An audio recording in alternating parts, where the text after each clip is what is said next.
Hamas's surprise attack on Israel on October 7th represents an unprecedented upheaval to the status quo in the Middle East.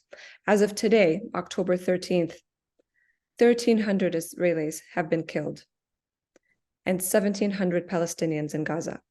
Secretary Tony Blinken is on a diplomatic marathon in the region, meeting with Middle East leaders. Yesterday with Benjamin Netanyahu, the Prime Minister of Israel. Today, King Abdullah of Jordan, Palestinian President Mahmoud Abbas, as well as other leaders in Qatar, Bahrain, and Saudi Arabia. Today, Israel called on 1 million Palestinians in Gaza to evacuate their homes to the southern part of the Strip. The stakes remain very high for escalation across the region. Today, we speak with David Sanger, Distinguished Fellow at the Wilson Center, White House and National Security Correspondent and Senior Writer for the New York Times, and Adjunct Lecturer at Harvard University. David, thank you so much for your time today. Great to be with you. So we'll start with your overall assessment of the situation in the region today. We mentioned this was an unprecedented attack by Hamas on Israel. It's unfathomable to think that Hamas miscalculated. So what were their goals and why now? And how do you assess the Biden administration's response? Well, figuring out their goals is difficult. Clearly, they went out of their way to deceive Israel into believing that they were working along, having 15,000 Gazans, of course, get work permits to go work in Israel each day.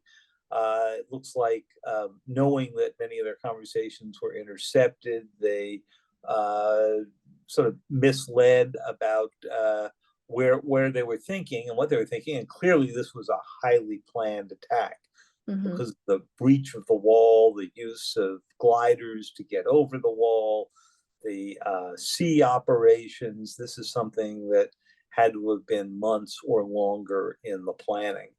And there'll be a lot of time for investigation and I suspect recriminations inside Israel about how such a vaunted intelligence system and the IDF could have missed all of this, because Israel, if anything, had moved assets away from Gaza and really back up toward the West Bank in recent months, thinking that this was a calmer area. Now Israel is facing basically the three-dimensional chess of how do you retaliate, get rid of the Hamas leadership, and then, of course, what do you do with Gaza, which has been under Hamas control now for 16 years. So that's a very hard issue, because a ground invasion of Gaza, by necessity, as anybody who's been through there knows, is going to be an incredibly bloody thing. It's going to kill many civilians. Hamas has neatly integrated itself with the civilians. So while Prime Minister Netanyahu says he wants to treat Hamas like ISIS, and I can understand why he did, in most cases, not all, but in most cases, ISIS was separated from the population, and thus attacking them was involved largely hitting military targets. Here, the military targets and the civilian targets are all put together, which is why the Israelis have told 1.1 million people to move south. But where are they going to go? I mean, they don't have homes down there. The hospitals are jammed. There's no food. There's no electricity. There's no gasoline. It is, not as if you can pick people up. I read this morning about one hospital there. This is, what are we supposed to do with our patients? There's no capacity for them south of Gaza City. So the Israelis now face a choice of, do they go in? And if they go in, are they being lured right into the trap that Hamas was trying to get them into, which was urban warfare that's going to involve Israelis killing many innocents along the way? And because that's the only way urban warfare works. It's not that they want to kill people who are not related to Hamas, but that's going to happen in that confined space. For President Biden, this has been a really difficult set of choices, and you see this in the wording from Secretary of State Blinken, himself the son or stepson of a Holocaust survivor. He and Prime Minister Netanyahu described the atrocities the same way: burned babies, parents killed in front of their children, and children killed in front of their parents. But they differed a bit when Secretary Blinken said, how you do this invasion makes all the difference. And that democracies operate according to a different set of rules and a different set of laws that make sure that we are doing everything we can to avoid killing non-combatants. And that's going to be, I think, where the tension lies between Washington and Jerusalem. So Secretary Blinken is currently in the region. All of the regional leaders have been calling for de-escalation from day one. Today is day 7. Everybody's worried about whether a ground invasion may invite Hezbollah on the northern front in Israel. Do you think that this is a concern and this is something that Tony Blinken is discussing with Prime Minister Netanyahu, as well as other regional leaders, how to de-escalate and put pressure where pressure is needed? Well, first of all, I think there is probably some division between the United States and Israel on even the use of the phrase de-escalation, because what Prime Minister Netanyahu has said is we need to reestablish deterrence. Mm-hmm. And having been caught by surprise, I think they feel like they now need to go in and eliminate Hamas leadership as best they can. At one point, Prime Minister Netanyahu said every member of Hamas is a dead man. That suggested a pretty widespread military move against Hamas. And so he is not discussing de-escalation. He's discussing what at best you could call reestablishing deterrence, and at worst you would call retaliation. There'll be a mix probably of those two. What worries me is it's one thing to go in to Gaza. It's a second thing to try to find and eliminate Hamas. You won't eliminate the idea of Hamas, but maybe the Hamas leadership. But it's a much more difficult question of what do you do with Gaza once you have it.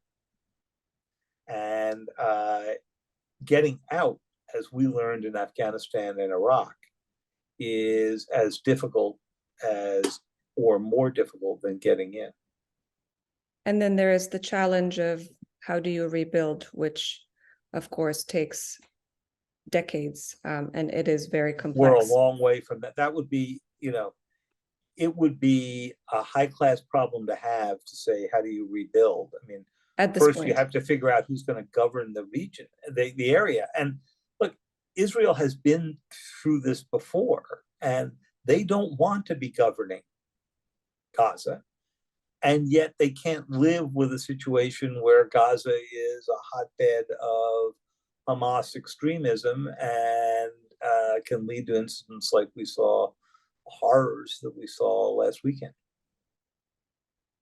So many officials, but also non-officials, I've been following the Arab media very closely. Many policymakers and think tankers have been talking about this attack and the ongoing war as ushering in a paradigm shift for in the region, but particularly for the United States in the region. It's hard to define what that looks like now, but what do you think that shift means? And how will it change US engagement in the region? There has been a perception that many regional leaders have been voicing that the United States is not as engaged in the Middle East. But now we were entering a new dimension with this Hamas-Israel war. We are. I'm not sure that it's going to be a paradigm shift, but certainly it is going to be a major focus of American policy.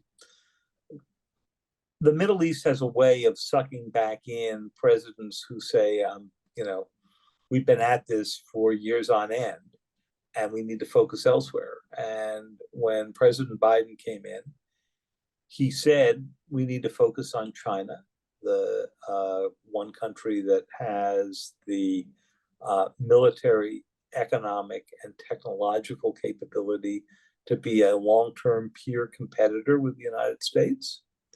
He's right about that. And difficult as it is emotionally to say this, it would be a mistake for him to be distracted from that. That doesn't mean that he doesn't then have to refocus attention on the Middle East, but superpowers only get to be superpowers if they can do multiple things at once. And he's now got three things to do at once. He has to manage the Ukraine war and make sure that Russia does not emerge from this also able to launch an attack again. That was the standard set by Secretary of Defense Austin before he was told not to say that in public very much. He has to manage the China relationship, which is among the most difficult in the world. And he has to somehow manage now this great tragedy and keep this from spreading into a wider war. And it's not just Hezbollah he's got to worry about in the West Bank. That's why he's meeting the head of the Palestinian Authority today. You mean Hamas in the West Bank? He's got to deal with Hamas. He's got to deal with Hezbollah and keep them from coming in. Correct. To the war. He's got to keep Iran from taking advantage of this. That's why you're seeing the aircraft carrier group that has been placed there. That's not really there for dealing very much with either Hamas or Hezbollah, though there may be some additional sense of security for that, but that's really about Iran. So he's got to keep this from becoming a regional conflagration. And that's what he's concerned about if the Israelis go in and we see another horror taking place in the Gaza after the horror that we saw take place in Israel. And that could bring in some of these other attacks and open up new fronts. And at some point, that would bring in a huge amount of U.S. resources to try to contain that. And I think that's got to be part of what President Biden is concerned about right now. Thank you very much, David Sanger, for your thoughts and for sharing your expertise with us today. Thank you.